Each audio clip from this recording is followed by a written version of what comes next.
10 के दमदार ट्रेड्स में आपका स्वागत है। इस शो में हमारे साथ होंगे एसबीआई सिक्योरिटीज़ के सुदीप शाह और एक्सिस सिक्योरिटीज़ के राजेश पालवे, जो पिछले शो से कंटिन्यू करेंगे। आज दो टेक्निकल गेस्ट रखे हैं हमने, क्योंकि आज हमारे साथ बिग मार्केट वॉइसेस में भी दो गेस्ट जुड़ने वाले हैं। सबसे पहले हमारे साथ एमके ग्लोबल के सीईओ कृष्ण कुमार कारवा जुड़ेंगे। उनसे बात करेंगे मार्केट फंडामेंटल्स को लेकर, स्पेशली जो करंट अर्निंग सीजन चल रहा है उसको लेकर इनका क्या व्यू है, और जिस तरीके से एफआईएस की बाइंग लौटी उस पर क्या व्यू है, इस पर बातचीत होगी। और उसके बाद 10:15 बजे हमारे साथ केडिया नॉमिक्स के फाउंडर सुशील केडिया जुड़ेंगे। उनसे एक खास बातचीत होगी मार्केट टेक्निकल्स को लेकर, एक बेबाक बात उनसे होगी। तो ये सब गेस्ट आपके लिए स्क्रीन पर आएंगे कुछ देर में, लेकिन एक बार पहले मार्केट को रिविजिट करते हैं। देखिए, आज भी मार्केट में क्लियर ट्रेड एक ही रही है, बैंक निफ्टी और फाइनेंशियल्स। आज पूरा का पूरा दारोमदार मार्केट का बैंक निफ्टी पर। बैंक निफ्टी डेज हाई 42,770 इस समय बैंक निफ्टी का लेवल। और एक फिर अगर आपने कल से एक पोजिशनल ट्रेड कैरी फॉरवर्ड की है तो आपको शानदार ट्रेड बैंक निफ्टी ऑलरेडी दे चुका है। इंट्राडे में भी अच्छा एक मोमेंटम मिला है। निफ्टी हालांकि थोड़ा कंसोलिडेट कर रहा है और निफ्टी में प्रॉब्लम है फिर से इन्फोसिस और रिलायंस जैसे स्टॉक्स जो थोड़ा सा मार्केट को एक लिड लगाकर बैठे। हालांकि इन्फोसिस लोअर लेवल से थोड़ा रिकवर कर रहा है। ब्रॉडर मार्केट में हमने बात की, काफ़ी स्टॉक्स में मूव है, ज़्यादातर फाइनेंशियल्स, खासतौर से पीएसयू बैंक्स, वहाँ पर शानदार मूव है। और आज दो एक्सीडेंट्स हैं मार्केट में, एक क्रॉम्पटन कंज्यूमर और एक इप्का लैब्स, दोनों न्यूज़ ड्रिवन। और सुबह से इन दोनों स्टॉक्स की भी चर्चा चैनल पर लगातार हुई है। वीरो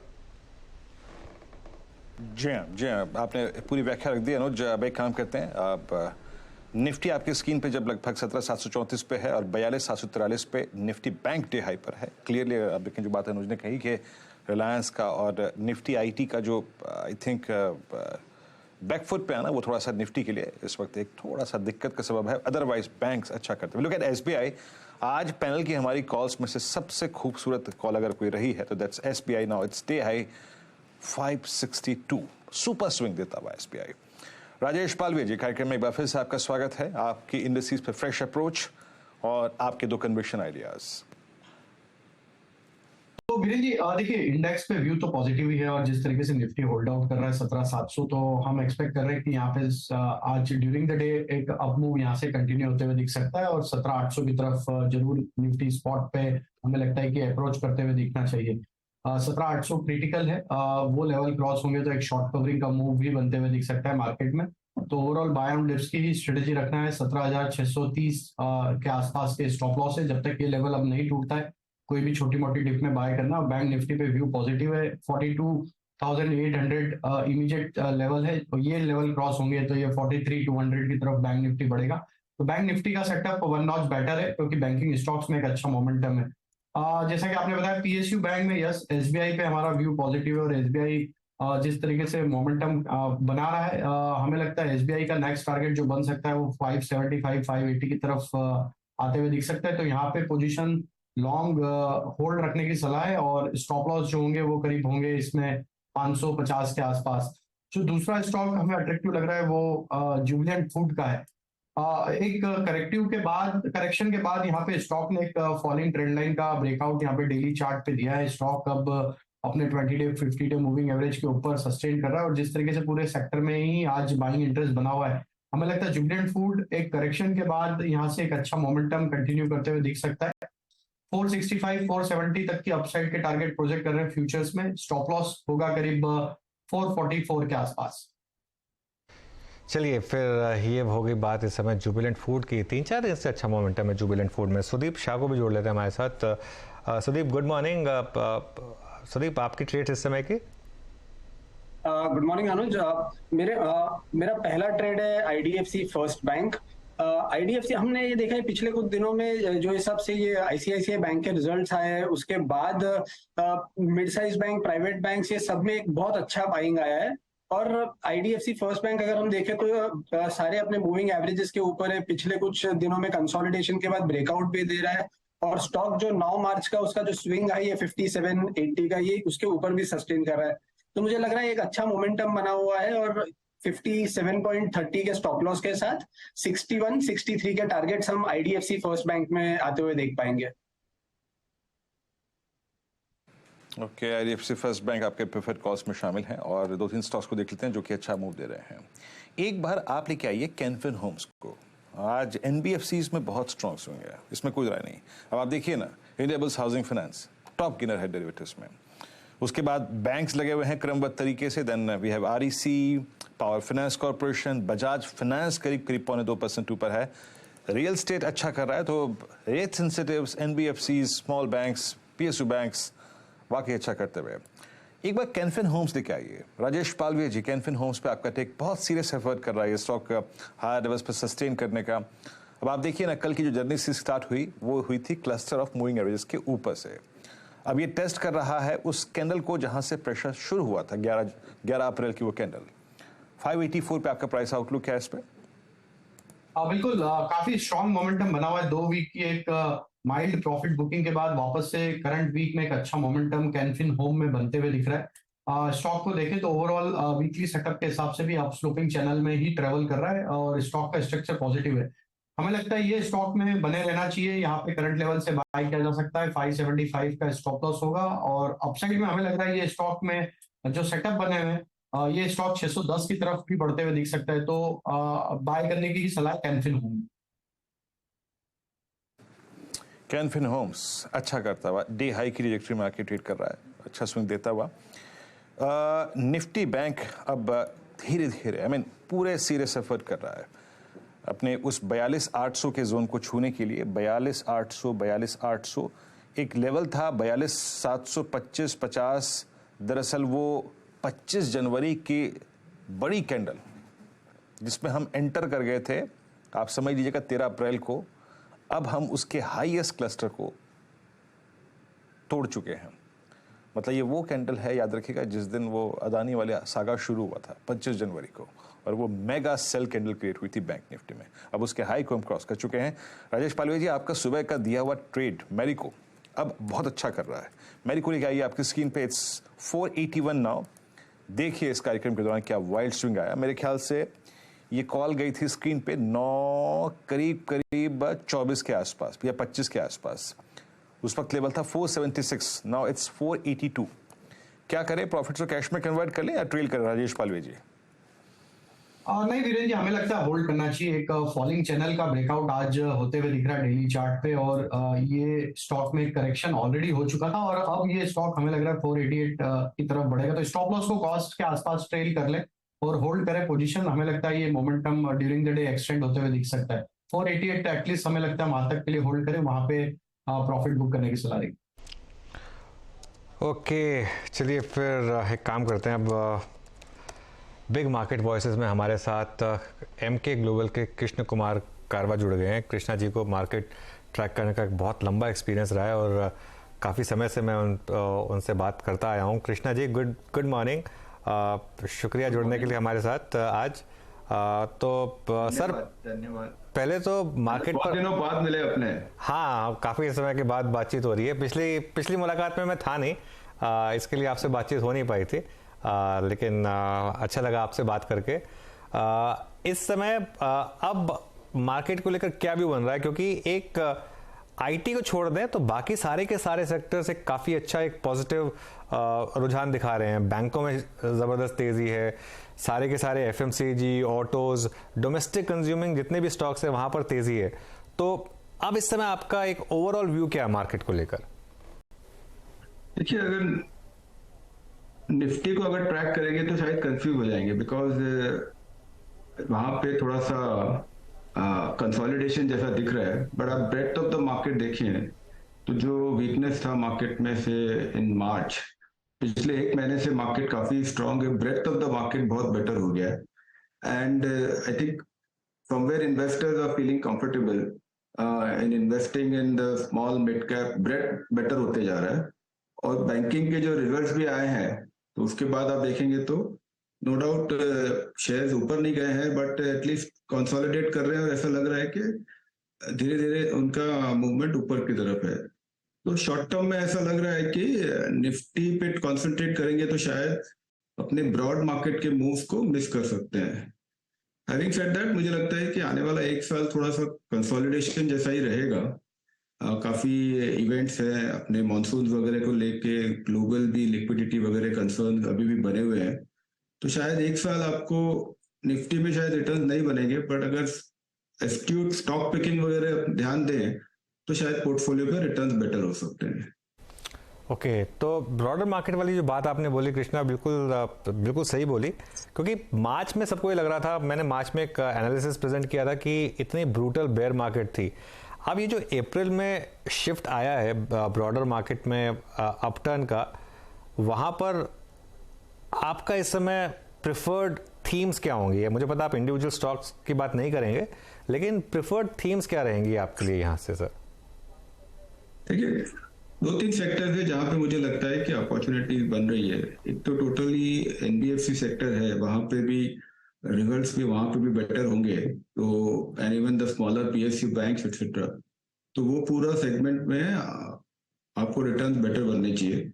दूसरा मुझे लगता है कि सीमेंट सेक्टर, वहाँ पर रिजल्ट्स भी बेटर आने चाहिए, इनपुट प्राइसेस वगैरह भी काफी कंट्रोल में है और रियलाइजेशंस काफी स्टेबल है, और वहाँ पे भी काफी स्टॉक प्राइस करेक्शन हुए हैं, तो वो सेगमेंट भी लग रहा है कि वहाँ पे भी बेटर रिटर्न्स बन सकते हैं। दूसरा, काफी समय बाद फार्मा सेक्टर है जहाँ पे लग रहा है कि बॉटमिंग आउट जैसा माहौल बन रहा है, एंड काफी स्टॉक्स में थोड़ा पॉजिटिव मूवमेंट भी बन रहा है। स्पेसिफिकली फार्मा में देखें तो जो क्रैम सेक्टर है वहां पर स्टॉक प्राइसेस काफी करेक्ट हुए थे, एंड वहां पे अपॉर्चुनिटी काफी 2-4 कंपनियां ऐसी बढ़िया हैं जो मुझे लगता है कि जो उनके लिए एक नेगेटिव फेज था लास्ट 6-8 महीने में रॉ मटेरियल प्राइसेस पे और इन्वेंट्री की तरफ से, that phase is behind them. तो टोटल फार्मा सेक्टर में अपॉर्चुनिटी बन रही है। 2 सेक्टर जो मुझे कॉन्ट्रा व्यू पॉजिटिव लग रहा है, एक तो पूरा इंश्योरेंस जो सेक्टर है उसमें न्यूज फ्लोज भी काफी नेगेटिव रहा है, बट मुझे लगता है वैल्यूएशंस के बेसिस पे इन्वेस्टर्स अगर इन्वेस्ट करें एंड मीडियम टर्म आउटलुक रखें तो वहां पर अपॉर्चुनिटी काफी इंटरेस्टिंग बन सकती है।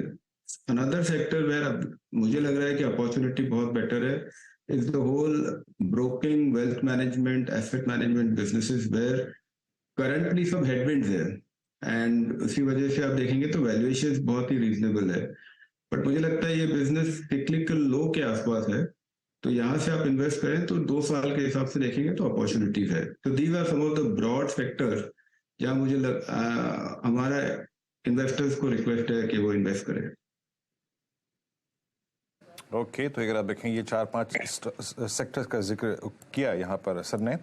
सर, एक सेक्टर जिसमें और उस पर्टिकुलर धड़े का, उस चंक का, उस पोर्शन का कॉन्फिडेंस चरम पे है, मैं ऑटो की बात कर रहा हूँ, और यकीन मानिए बजाज ऑटो या फिर हीरो मोटर कॉर्प, सर ऐसा प्राइस बिहेवियर, ऐसे strong swings I think post Covid he visible थे, पिछले मेरे ख्याल से 1.5 साल में तो विजिबल नहीं थे। ये ऑटो में सडनली ये कॉन्फिडेंस क्या आपको भी कॉन्फिडेंस दे रहा है, और आपका टू व्हीलर स्पेस पे राय क्या है इस वक्त? Bajaj auto all time high पर, TVS at all time high, Hero motor corp swing देता हुआ, आपका ऑटो पे take and specially your take on two wheeler space. देखिए, फंडामेंटली आप देखिए तो टू व्हीलर की जो सेल्स मार्च 23 के भी जो इस साल की है, I think they are still करीब 18-20% लोअर देन द पीक जो 2019 या 2020 में जो पीक बनी थी। तो एक लग रहा है कि एक रिप्लेसमेंट साइकिल की तैयारी हो रही है उस सेक्टर में, जिसके जो वॉल्यूम नंबर वगैरह में ये साल में दिखेगा। तो वही एक वजह है जिसकी वजह से आपको इन्वेस्टर्स को भी समझ में आ रहा है, तो उस हिसाब से आपके टू व्हीलर कंपनी सभी के शेयर्स पॉजिटिव मूवमेंट्स में है। दूसरा, वन ऑफ द कंपनी जिसका ईवी पे काफी अच्छा डेवलपमेंट रहा है, तो आई थिंक वो भी इन्वेस्टर्स देख रहे हैं कि जैसे जैसे ईवी पेनिट्रेशन बढ़ेगा तो उस कंपनी को भी फायदा होगा। तो आपने सही कहा कि even from our perspective two wheelers पे हमारा ज्यादा झुकाव है in the current environment. Autos के अंदर स्पेसिफिकली मुझे लग रहा है कि शायद टू व्हीलर्स सेगमेंट में रिटर्न्स पैसेंजर व्हीकल्स या कमर्शियल व्हीकल सेगमेंट से बेटर बनेंगे ये साल में। टू व्हीलर स्पेस स्ट्रॉन्ग लग रहा है कृष्ण सर को, यहाँ पर उनका स्ट्रॉन्ग कन्विक्शन है भी यहाँ पे। एक और चीज़ सर जो कि अपने करियर की हाईएस्ट ट्रैजेक्टरी में या फिर 52 वीक हाई पे ट्रेड कर रही है, वो है रियल्टी स्टॉक्स। आज डीएलएफ में अच्छा मूव है, ओबरा रियल्टी पिछले कुछ सेशंस में अच्छा चला। आपकी ईएमआई लगभग अगले 3-4 महीने नहीं बढ़ेगी, इस बात के प्रमाण हैं हमारे पास, जब ये रेट पॉज हुआ सर, और डिमांड कितनी स्ट्रांग है ये किसी इंसान को बताने की जरूरत नहीं है, हर जगह प्राइसेस बहुत स्ट्रांग हैं। अब ये एग्जैक्टली रियलिटी स्टॉक्स में ट्रांसफॉर्म होगा कि नहीं होगा, आपका टेक सर इस वक्त? वो जो हमने पोस्ट कोविड स्विंग देखा था गोदरेज प्रॉपर्टीज में, डीएलएफ में, ओबराय में, सेंचुरी टेक्सटाइल्स में, क्या वो टाइम फिर आ गया है? ड्यू है वो टाइम? रियल एस्टेट में अगर आप देखें 3 महीने पहले तो काफी शेयर काफी घट चुके थे, बिकॉज लोगों को ये लगा कि जिस हिसाब से इंटरेस्ट रेट बढ़ रहे हैं और ईएमआई वगैरह बढ़ेगी तो शायद डिमांड होल्ड करेगा कि नहीं। बट जो भी कंपनियों की कमेंट्री है, जो भी उनके बुकिंग्स वगैरह के जो डेटा आए हैं, उसके हिसाब से ऐसा लग रहा है कि जो बेसिक डिमांड है, despite interest rates moving up, that demand is very strong and that is उसी वजह से आप देख रहे हैं तो काफी स्टॉक प्राइसेस में फिर से पॉजिटिव मूव आया है। पर हैविंग सेड दैट, मुझे ये लगता है कि रियल एस्टेट कंपनी में एक ही प्रॉब्लम है कि वहां पे कैश फ्लोज कभी दिखता नहीं है और return on capital employed, return on equity weak ही रहता है। तो फ्रॉम दैट पर्सपेक्टिव काफी इन्वेस्टर्स ये सेक्टर में इन्वेस्ट नहीं करते हैं।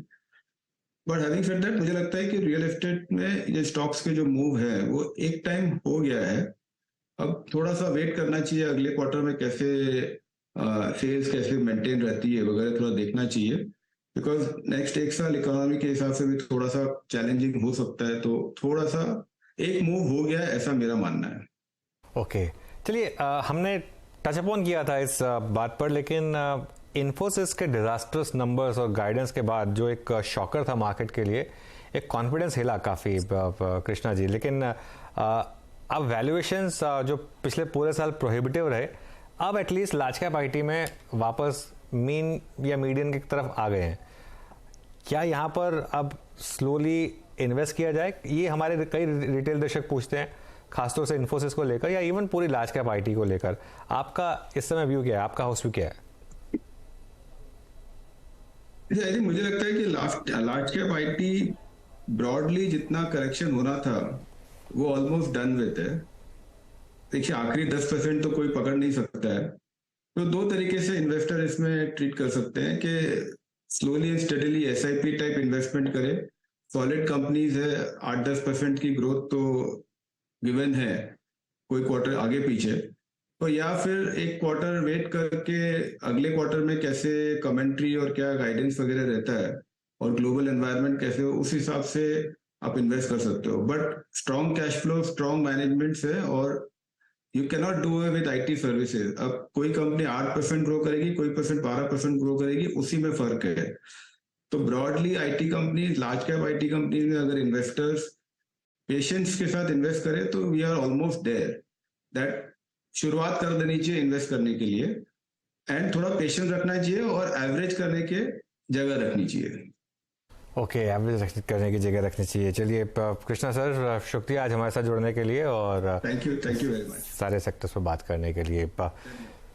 चलिए, ये बात हो रही थी, इस बीच में अदानी एंटरप्राइजेस और अदानी पोर्ट्स में एक ज़बरदस्त जंप आया। ये expiry related short covering move है, क्या है?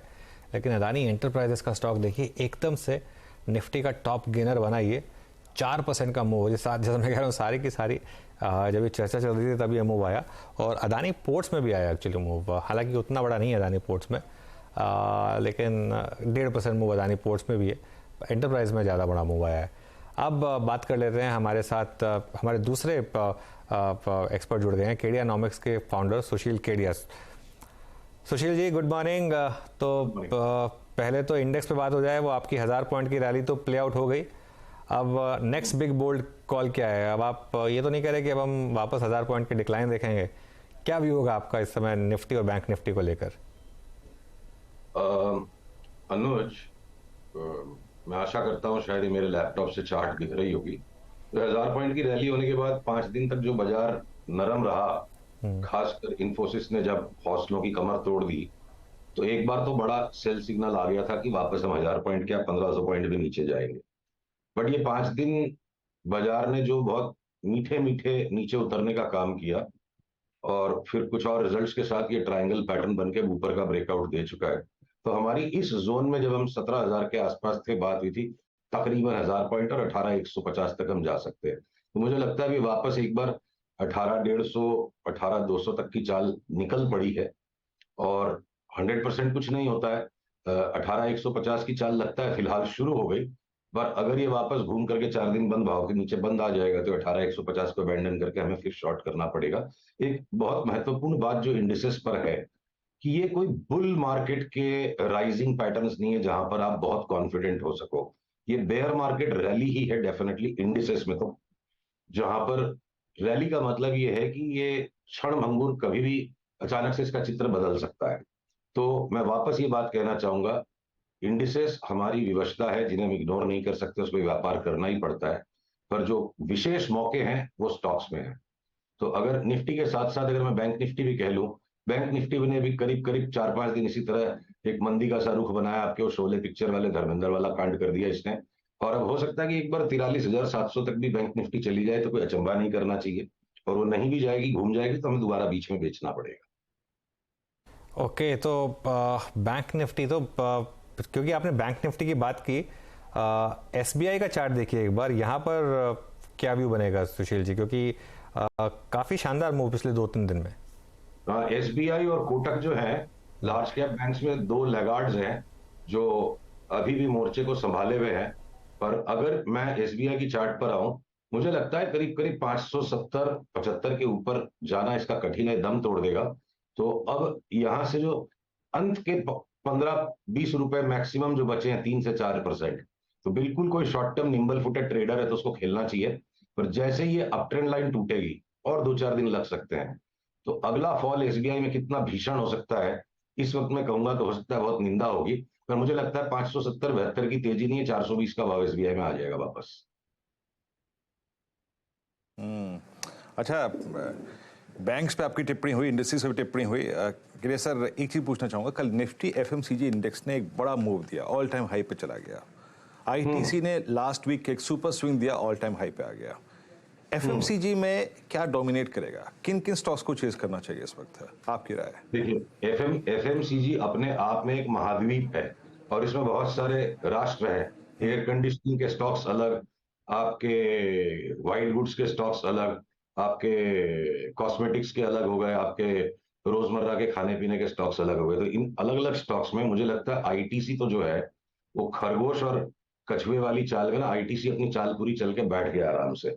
जब भी ओवरऑल मार्केट का करेक्शन स्टार्ट होगा, आईटीसी हम छूटते जा रहे हैं, गलत होते जा रहे हैं, पर मैं धैर्य रखूंगा और आईटीसी यहाँ कूद कर लूंगा नहीं। जब भी बाजार पूरा पलटेगा, मुझे लगता है सबसे बड़ा करेक्शन आईटीसी में आएगा, और वो correction life time buying opportunity होगी। 100 रुपया भी घट जाए तो बड़ी बात नहीं होगी, 300 पे आएगा तो फिर उसको हम 800 के ले लेंगे। But for the short run Tata consumer में बड़ी चाल अभी भी दिखती है। मैरिको, पिडिलाइट, पेज इंडस्ट्रीज, इनको मैं 1 महीने, 3 महीने, 6 महीने के अंतराल में 25 से 50% बढ़ते देखता हूं। पर हिंदुस्तान लीवर में 2-4 दिन और तेजी आकर के पूरे इंडेक्स को मैनेज कर ले, उसके बाद हिंदुस्तान लीवर, मुझे नहीं लगता 2900 पार करे हिंदुस्तान लीवर, वापस इसको अगली मंदी में 1900 जाना है। तो मैं बहुत सिलेक्टिवली एफएमसीजी में स्टॉक्स लूंगा। पेज इंडस्ट्रीज 50-60% बढ़ने की जगह है, टीआई इंडस्ट्रीज, पिडिलाइट, इनके अंदर में 30-35% बढ़ने की जगह है। वोल्टास को अगर मैं एफएमसीजी में नहीं भी गिनूं, कंज्यूमर ड्यूरेबल्स में है, वोल्टास 6 महीने के लिए लेके बैठ जाइए, डबल हो जाएगा। तो मैं हिंदुस्तान लीवर नहीं लूंगा, मैं आईटीसी अभी नहीं लूंगा। ओके, एचयूएल और आईटीसी आप सर अभी नहीं लेंगे। बाकी अगर आप देखें जिन स्टॉक्स पे आपने टिप्पणी करी, कुछ देर में आपको ये अनुज मेरे और सीएनबीसी आवाज के ट्विटर हैंडल पे मिल जाएगा। अच्छा सर, एक स्टॉक जिसका बदलाव स्वरूप सबको अचंभित कर रहा है, एंड दैट्स ऑटो में बजाज ऑटो। आप ऑटो में क्या चीज कर रहे हैं, और आप क्या बजाज ऑटो के इस बदले स्वरूप से आप भी प्रभावित हैं क्या? देखिए, हमने बजाज ऑटो तब लिया था जब हमारी खूब निंदा हुई थी कि ये कुछ फंडामेंटल को देखता नहीं हो। फंडामेंटल बाद में अपने आप आने लगते हैं। बजाज ऑटो अगर हम इस भाव से बुलिश हैं 3000 से, ठीक है, अब हमारे यहाँ बेचने का टाइम आ गया है। हम बिल्कुल टकटकी लगा के बैठे कि कब ये चार्ट सिग्नल दे और हम अपनी लॉन्ग्स भी काटें और स्टॉक को शॉर्ट भी करें। वो कब आएगा? जब ये latest up trend line, green line टूट जाएगी। तो दुर्भाग्यवश, देखिए ऐसा दुर्भाग्य या भाग्य की बात नहीं है, नेचर ऑफ फंडामेंटल्स ये कि बैकवर्ड डेटा को एक्यूमुलेट करके अकाउंट्स बनाना, ऑडिट करना, एक्सचेंज को रिपोर्ट करना, फिर एनालिस्ट उसको एनालाइज करते हैं और चार्ट पहले ही बता देती है। तो ट्रेडिंग करने के लिए चार्ट बेटर पड़ती है। ये बजाज ऑटो की एक मैसिव रैली थी जो कंप्लीट हो गई है, और अब हम इंतजार में कि जैसे ही सेल सिग्नल आए हमें इसको बेचना है। ओके, चलिए फिर कुछ इंडिविजुअल स्टॉक्स में, ब्रॉडर मार्केट में कुछ 1-2 ट्रेडिंग आइडियाज आपके यहाँ से सुशील जी। अनुज, सबसे इंपॉर्टेंट जो चार्ट इस वक्त मेरे स्क्रीन पे बॉम्बे स्टॉक एक्सचेंज की चार्ट। दुनिया भर के जो छोटे और मझोले शेयर्स में 6 महीने से 1 साल के व्यू पे जो बड़ी बाई के सिग्नल्स बनना शुरू हो गए हैं, 50% से 100% तक की बढ़त आ जाए, ऐसे कम से कम 100 स्टॉक्स हमने आइडेंटिफाई किए। तो कितने सारे स्टॉक्स लेंगे लोग? तो 100 सुनार की एक लुहार की अगर मैं कोई चार्ट कहूं आपको, तो बॉम्बे स्टॉक एक्सचेंज की ये जो चार्ट है, इसने वेव 1, वेव 2, वेव 3 यहां कर दिया और वेव 4 करेक्शन हो गया। अब इस लॉन्ग टर्म बुल मार्केट का अंतिम चरण शुरू हो चुका है, और ये 465 वाला 1200-1300 हो जाए अगर अगले 8 से 10 महीने में, तो मुझे बिल्कुल भी आश्चर्य नहीं होगा। तो मैं इंडेक्स पे ऑब्सेस्ड रहा, उसकी जगह 3 बैगर स्टॉक। बीएसई के चार्ट की क्या खासियत है? जब भी स्मॉल कैप्स और मिड कैप्स के अंदर में बिल्कुल एकदम से आक्रामक उत्तेजना आने का पीरियड होता है, बॉम्बे स्टॉक एक्सचेंज की चार्ट उसके 1 क्वार्टर पहले बहुत जोर से पहले ही बढ़ जाती है। तो 100 सुनार की एक लुहार की मेरे साइड काउंटर्स में या मिड कैप्स में आप एक बॉम्बे स्टॉक एक्सचेंज का शेयर ले लो, आपके 20 बढ़िया शॉर्टलिस्ट करके जो आप मिड कैप्स का पोर्टफोलियो बनाओगे, उनसे better capture Bombay stock exchange एक अकेला कर देगा आपके पोर्टफोलियो में मिड कैप परफॉर्मेंस को। ओके, बीएससी का चार्ट ये इस समय एक बड़ी बिग बोल्ड कॉल। कोई और स्टॉक जो ब्रॉडर मार्केट में, मिड कैप बैंकों में, ऑटोज में कहीं और आपको अच्छा लग रहा हो? देखिए, ऑटोज में सारे के सारे एंसिलरीज जो है, ये टायर के जितने भी स्टॉक्स है, सीएट, जेके टायर, इंडो असाही ग्लास, सारे के सारे एंसिलरीज मुझे बड़े अच्छे लग रहे हैं। और ऑटोज में एक हीरो मोटोकॉर्प और एक महिंद्रा एंड महिंद्रा मेरे को लगता है नए हाई पे जाएंगे। बाकी के सारे लार्ज कैप ऑटोज भारी हो चुके हैं। और बैंक्स के में आपके यूओबी, आईओबी, इनका करेक्शन वक्त से पहले खत्म हो गया है। ये आने वाले 6 महीने में कितना बढ़ जाएंगे मुझे नहीं पता, पर आपके Canara bank, bank of Baroda या आपका जो आरबीएल है, थोड़े छोटे वाले, इनमें एक अच्छा करेक्शन बाकी है। और उसके बाद ये भी अगले 6 महीने के लिए बहुत बड़ी चाल पकड़ेंगे। तो बैंक्स में और कैपिटल गुड्स में एक थीम इस वक्त नजर आ रही है, sell the glamour and buy the laggards. तो आपके एबीबी, सीमेंस, कमिंस में एक राउंड करेक्शन का हो कि मैक्सिमम पुराने हाई को रिटेस्ट करे, फिर आपके भारत फोर्ज और भेल कहां तक ऊपर बढ़ जाएंगे मुझे नहीं समझ में आ रहा है। तो छोटे banks, buy the unglamorous, sell the glamorous, ये केपेक्स और बैंकिंग सेक्टर की मेरे को समरी लगती है। सुशील जी, एक लास्ट स्टॉक आपसे मैं पूछ रहा हूँ। बायोकॉन लास्ट टाइम आपने कहा था, तब वो 52 वीक लो के करीब था, और आपने एक बहुत बड़ी बिग बोल्ड कॉल दी थी उसके ऊपर कि बायोकॉन यहाँ से काफ़ी तेज़ रफ्तार दिखाएगा। मेरे ख्याल से पिछले 2 हफ्ते में 10 से 12% का मूव बायोकॉन में हम देख चुके हैं आपकी कॉल के बाद। 230 का मेरे ख्याल से वो लेवल था जो आपने कहा था कि उसके ऊपर नहीं रुकेगा शायद। 228-30 अभी भी हम उसके साथ छेड़छाड़ कर रहे हैं। हाँ, देखिए, नीली लकीर के टूटने का मैं इंतजार कर रहा हूँ ऊपर की तरफ, ठीक से वॉल्यूम के साथ। तब बायोकॉन में अभी तक जितना भी मैंने मेरे निवेशकों को माल दिलाया है, मैं बोलूंगा सौदा डबल करो और उसके बाद भाव मत देखो, 6 महीने चुपचाप बैठ जाओ। तो अभी भी संघर्ष की रेखा पर हम हैं, पूरी तरह से फैसला स्पष्ट नहीं है।